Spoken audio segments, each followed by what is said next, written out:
Is her juice worth the squeeze, bro? Is her juice worth the squeeze? Got over here, a lemon, give it a real hard squeeze, a lot of effort, not much coming out. Here, a juicy, plump, sweet, sugary orange, sweet goodness, bitter, sour astringency. All right. So be careful what you grab, what type of thing you grab, and be careful. You got sweet, powerful, sugary, nice. Powers the brain. Every time the body runs on sugar. But over here, some people, they just want a bitter life. No, sugar's bad. Give me bitterness. I want a sour life. I want a sour relationship. Give me this. I want to squeeze a lot and just get a bit of bitter sourness out of that. Fuck that. This is a metaphor for life. A young lady in my coaching group is saying, "Doing right, I met this chick, I don't know if her juice is worth the squeeze though." Well, let's get into it, shall we? Because this is a metaphor for life. It's not just for women.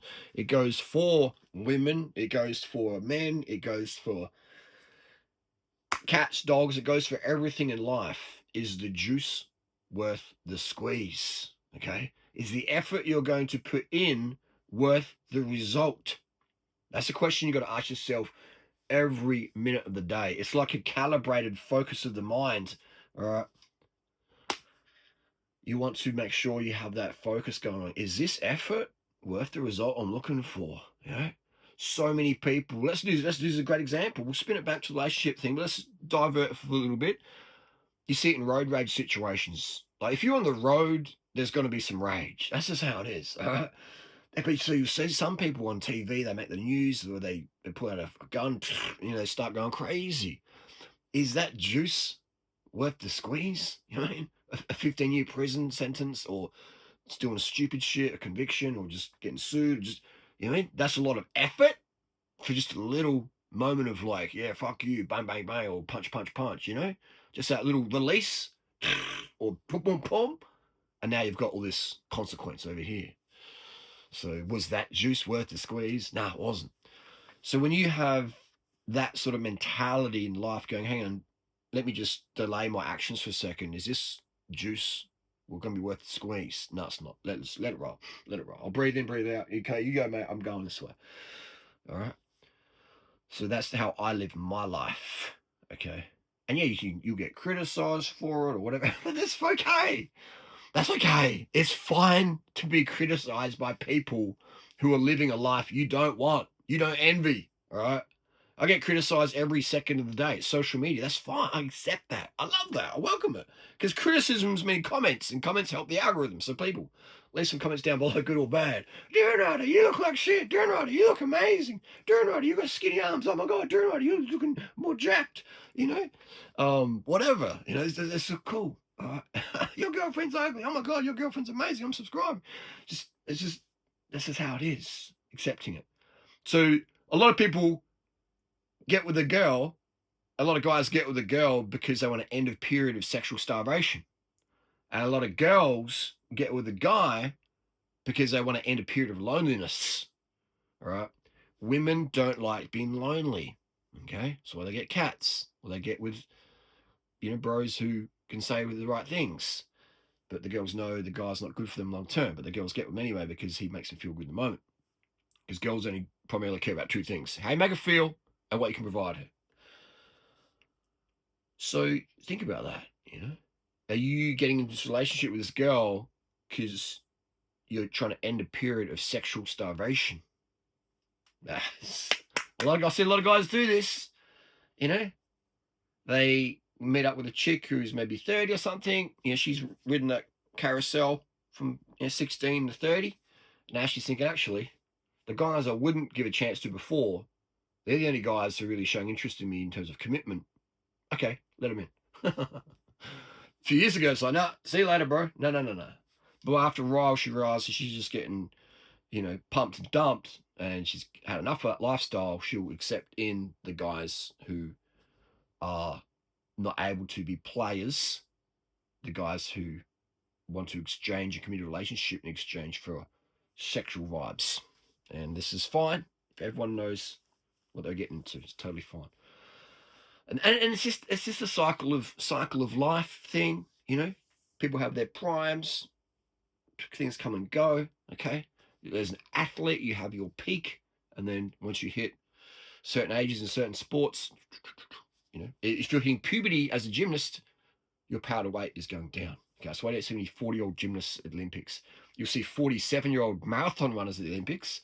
You'll see 55-year-olds, Eliud Kipchoge, etc., at the Olympics dominating, but you won't see any 40 to 50-year-old gymnasts. Okay, do you see anyone over 20 as a girl? You know, so there's just all about our peak understanding that. Is the juice worth the squeeze? That's a question you got to ask yourself. I can't answer that for you. So you understand. So maybe you're just a super horny bro. You're not getting any pussy. You've met a girl, and the oxytocin's going on. She's given the good double handers. Really swallows hard. Oh my god, this girl's the one. I mean, no, she's not the one. She's one girl who's really good at giving head. Calm down, lad. Okay, there's many girls out there, and all girls can learn those skills. So just understand that is, she's giving you something that makes you feel really good. But what comes with that is the juice that she's extracting from your nutsack worth the squeeze of your whole lifestyle, sacrifices, etc. Okay, so that's why as you get more experience as a man, you understand what sort of women you like in your life, what sort of women complement your life, and how you can complement them, and then it becomes a form of high quality, top tier relationship where it's teamwork, where it's something for something, not in a transactional sense, but in a hey, we work better as together versus apart. Let's continue forward. Understand that? It's not that we can't be alone. It's that we are fine alone, but as when we connect, we are more powerful. Okay, we can take turns on the front, pulling each other along. That's when you can spot that. But you can only get to that level by going through a lot of situations. So it's like training, it's like fitness, whatever sport you're into, you can only know if you're really good at something by putting in the years. All right. I'm great as a cyclist, because especially as a cycling coach and stuff, because I can just spot tactics, and just because I've done so many races, and I was the guy who would race very, very rarely on caffeine. And if I ever did use any drugs, any caffeine in races, it was a very small dosage. So when I'm in a race, my cortisol is quite chill. But when you take heaps of stims in a race, you're just like, let's go, bro. You're swinging around. But when you're like sober in races, and especially in running races as well, you can pace a lot better, and you be fully aware of what's going on in the tactical sense. So that's why I see a lot of riders. I used to, oh, what are you doing, man? You're on the front just driving. I'm like, this dude's fucking high as fuck. He's on the front. He's just like, let's fucking go. Let's go, bro. Let's go. I was like, oh, okay, I understand it. So that's why I became very, very exceptional at tactics, because I rarely use stimulants. Okay. Rarely use stimulants means you can be more fully present because you can get better rest that night. Okay. The earlier you go to bed, last night I went to bed at about 9 o'clock, 8:39ish, just out, boom, comatose. And then now it's just that lucidity as we're filming here, just before the sun's coming up. Starting work early is fantastic. When I got no stims in my body, I never, ever, ever wake up to caffeine. All right. If you're going to use any stimulants, use them to go to the next level, but you're already at the level. You're already at 10. Now go to 11 with the stims. Don't be like a 1 or a 2 or a 5 and then go stims to go up to 8. No. That just innovates you and drops you in life quality. 100%. 100%. And the problem is a lot of people were born with amazing genetics, and they can get away with things or perform in spite of something. And then they go, well, this is good for me. And then other people say, oh, it's good for them. I'll do that too. And it's like, no. Right? The less stimulants you use, the earlier you go to bed, especially the earlier you go to bed, which happens again. The less stims you use, the more early you can go to bed. The more sugar you consume, the more carbs you consume, the earlier you can go to bed. Okay. So that juice is worth the squeeze. Okay. That juice is worth the squeeze. Everything in life. I sell a lot of Nike shoes. I love it. I'm a big shoe head. Got these at the outlet the other day. Jordan 6 Oreos at the outlet already. These cost me, what should I do? $110 Australian. $110 for J6 Oreos, man. That's insane. $110 Aussie. That's the cheapest price on earth. And so then I can sell them at the cheapest price on earth and sell them before other people can, and then cha-ching. It's just a little fun little thing I like doing. I love shoes, as you can tell. I've been working in footwear since 1994. So when I walk into an outlet or I walk into anywhere where I get my shoes from, I'm like, is this shoe, is this juice, is this Persian, speed up Persians, all right? This juice definitely worth the squeeze right now in 2024. These sell upwards of $500-600 Australian. Okay, cost very cheap. So it's like, is the juice worth the squeeze, bro? Is the juice worth the squeeze? That's what you got to ask yourself all the time in life, gang. And it's important to go to bed early, 8, 9 p.m.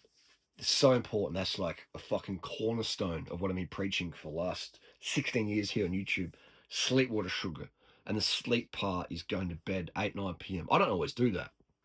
But that's what I do recommend. And if I want to feel my absolute best, then yeah. I have an amazing lifestyle where I wake up every single day. I've created an amazing lifestyle. I've created my amazing dream lifestyle that I love. Other people might not like it. I've created that. So I don't need as much early nights as someone who's got kids and a mortgage and work the manager, or just, like they got a lot on. They wake up in the day and it's like, shit, okay, we've already started. My day, I wake up and there's zero pressure, the pressure's on me, from me, but there's no like, if I lay in bed all day, getting my, schlong slobbed, no one's on the phone saying, Harley, where the fuck are you? You're late for work, bro. Where are you? No one, so does that make sense? Feed the pigeons, let the cats out.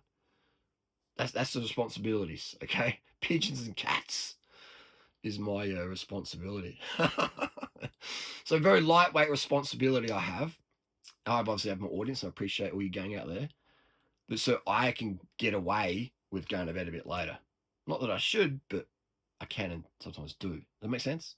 But if you've got kids and your life is fucking go, go, go, go, go, the train's going whether you're on or not, that sort of lifestyle, then the early nights is going to be definitely best for you because you have so much weight on you in terms of like pressure, external pressure. Then the early nights are going to really fucking be a game changer for you. They're going to change the game. Your game will be changed. Going to bed 8, 9 o'clock. I can't do that. How I got to do it. Then you have to do it. If you can't, you must. If you can't, you must in life, especially when it comes to diet and lifestyle. Oh, Harley, I can't where I live. I can't. Then you must.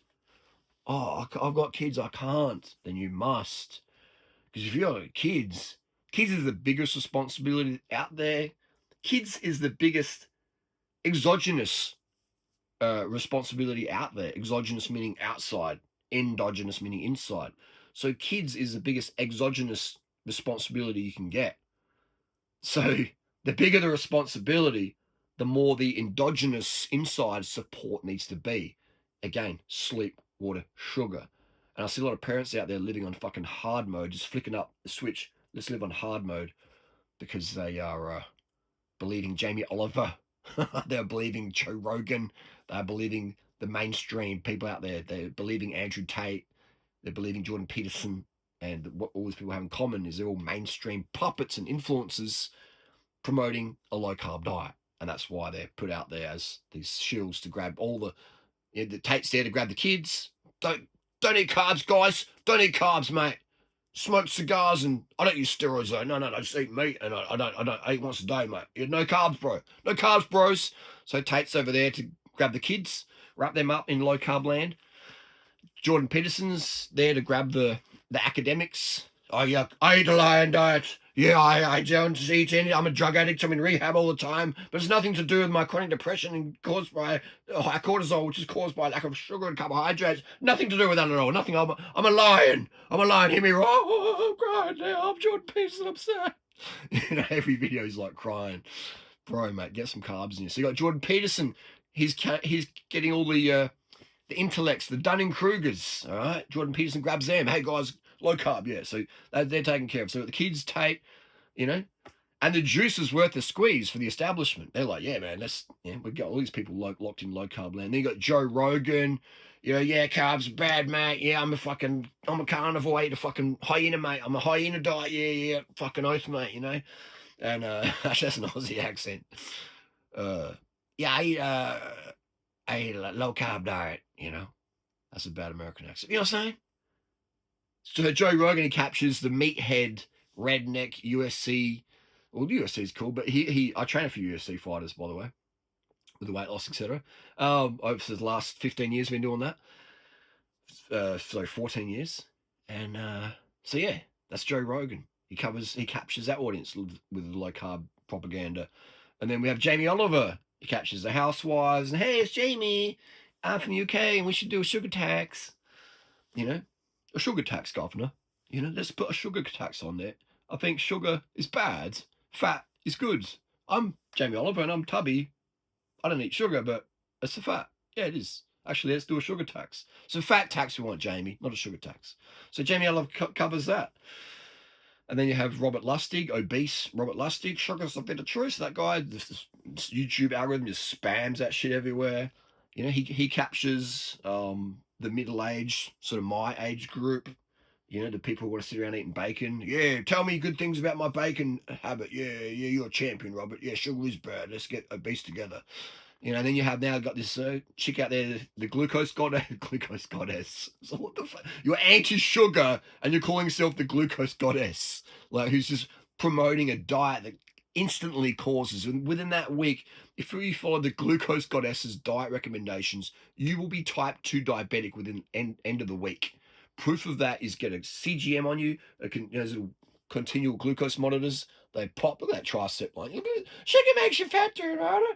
You can literally see the tricep heads of me every day of the year for the last 16 years. Okay? So they put that CGM on there, continual glucose meter, and then you do your oral glucose tolerance test. You're like, damn, I follow glucose goddess. Now I'm a fucking type 2 diabetic.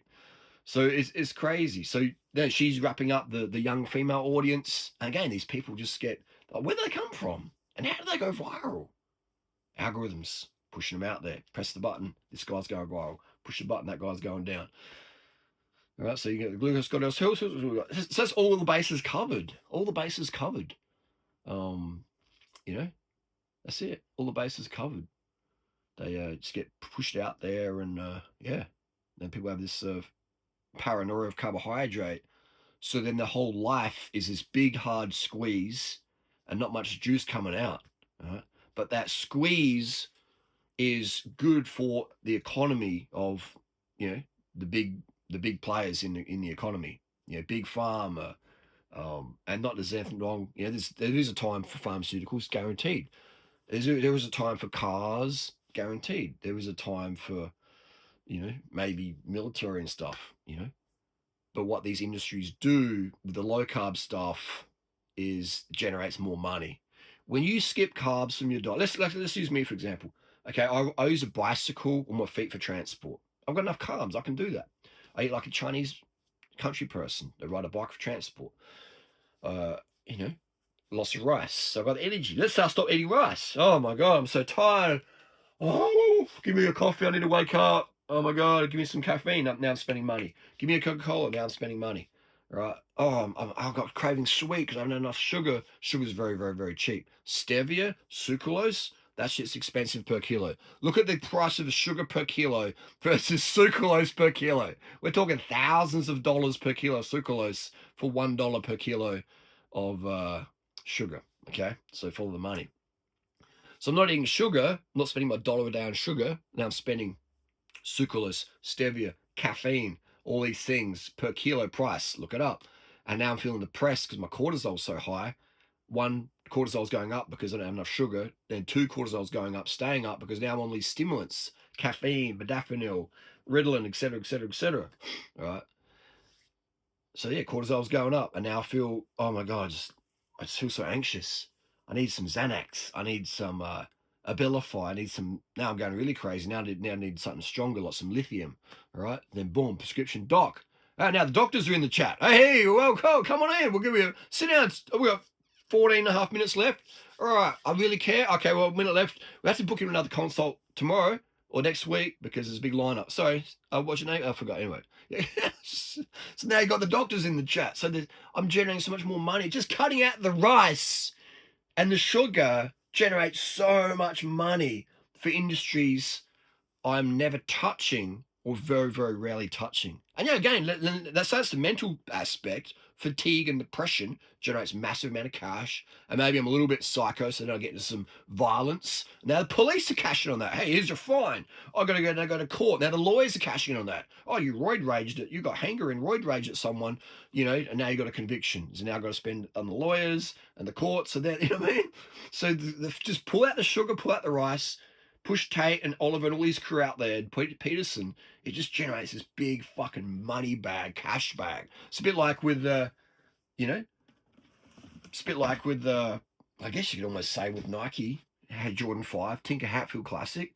Let's bring out 1,000 different colors because now you need 1,000 different Jordan 5. You know what I mean? Like, if they just had the one color, we would have stopped at white back in the day. So it's generating cash, and there's anything wrong with, some shoes. I'm just saying, it's okay to have a couple pairs of shoes in your wardrobe, but if your lifestyle is if you're squeezing to generate money and you're sacrificing for that, then that's pretty bad. So and now I've got the fatigue. I don't have energy to walk down the street in my Jordan 5s or on my bike because I've got no energy. I need a car, okay? I need a car. Tesla, BMW, Mercedes. Who gives a fuck? You're still going slow in traffic, bumper to bumper, still get scratched. Now you got to service it. Boom. All this because I don't eat rice and sugar, or I eat it, but not too much. And now I rely on all these industries. See how that works? See why guys like me? Cancelled. Cancelled. Because I affect the bottom line dollars for too many industries. So like that guy over there, cancelled. Just by, people will cancel me as soon as I open my mouth against this low carb agenda. As soon as I talk about that, people will be like, I've got to cancel this guy. But in my head, I've got to cancel Harley, I've got to cancel Duran Rider, because all these industries, all these other people, influencers say that I'm wrong, that, carbs are bad, even though you intrinsically, inherently know. If you've heard it before, you've seen it before, you've maybe even said it before.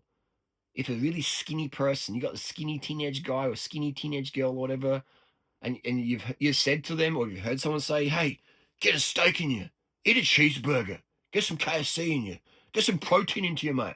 You know, you've never ever heard a fat person or a mainstream redneck person, or you've never told anyone, a skinny person, hey, eat some more rice, mate. You've never said that, have you? Eat some more sugar. Put some sugar on some rice, put water in it, and eat that for dinner, mate. It'll bulk you out. That's never fucking said. It's like, get a protein shake, mate. Get a bucket of KFC and just fucking eat it, mate. Get a steak in you, mate. Get a fucking burger in it, mate. She needs a cheeseburger, mate. No one ever says on the Instagram comments about Natasha, oh my God, she's so skinny. She needs a bowl of rice, sugar, and water in her, mate. No one's ever fucking said that. No one's ever going to fucking say it. Yet, everyone out there is pushing this low carb fucking agenda, sugar paranoia, etc. So why? Why are you doing that? Why are you squeezing it and getting that shitty juice coming out, that bitter juice? All right, this is the metaphor. This is when you believe in that mainstream bullshit that Tate and Jordan Peterson and Joe Rogan and Tate that say. You're grabbing this by the hand. You're saying, this is my life. A bitter, sour, big squeeze, no sweetness. My life is bitter and sour. Okay? Where's that little orange thread? Someone stole it. Because that's how good it is. Boom. Big, easy, light squeeze, big juice. That juice feeds you. You have an enriched life. You win. Your kids win. Everyone's fucking winning. The planet's winning. Look at the pollution and shit what's going on today. It is fucking crazy. Watching the Olympics or watching the Tour de France or watching the Vuelta, and they'd pull that big wide shot and you see the horizon, the smog and the pollution, and it's fucking crazy. And it's getting worse. And you've got kids. or you want to have kids, then think about the future for them. Oh, I'm just following my hormones. I'm just following what my parents tell me to do. I don't really think for myself. What is, I don't know what to think. Oh, what does Glucose got to think? Oh, what does Andrew Tate think? Oh, what does Joe Rogan think? What does Jordan Peterson think? I can't really think for myself because I'm so undercarb. You know? And then they put out this narrative. Cycling's dangerous. I'd ride a bike, but cycling's dangerous. Cycling's not dangerous. You know what's dangerous? Sitting in a fucking car, traveling at 60 miles or 60k an hour with other cars, zooming along the highway. Something happens, someone hits the brakes, and you got a fucking mass pile up. That's fucking dangerous. Look at all the deaths every day on the road, cars versus cars, man. Okay? We forget about that. We're like, no. And then we focus on a cyclist who was wearing full black kit, riding into the sun, and someone unfortunately didn't see him, weren't paying attention, and then boom, negatives. Okay? We focus on that. All right? When have you ever heard or seen a cyclist in fucking neon kit, just like really fucking visible, having any real issues? You know? I mean, it can happen, but it's really fucking rare. And the times that I've been wearing neon kits and a car's driver has been inattentive, I've been attentive. So I'm like, dickhead, you couldn't see me? Fucking glowworm over here. Oh, sorry, mate. And I'm banging on the door and then riding off. You know? So it's just, so it's about, you know, the narratives. What narratives are you following? Is the juice worth the squeeze? Depends what your goal in life is, gang. So it's not just about the girl or the guy. It's also about life in general. This is how it's all interrelated. All right. This shirt, you know, a bit of fabric here is missing. It'll start to sag over here. You know, roll up too much. Blah. You know, like things get out of balance. It's all related. All related. It's good to be carved up and go to bed early so you can turn your brain off, clear it, hit the reset button on your brain, and then you'd be like, okay, let me focus, let me feel what's going on here.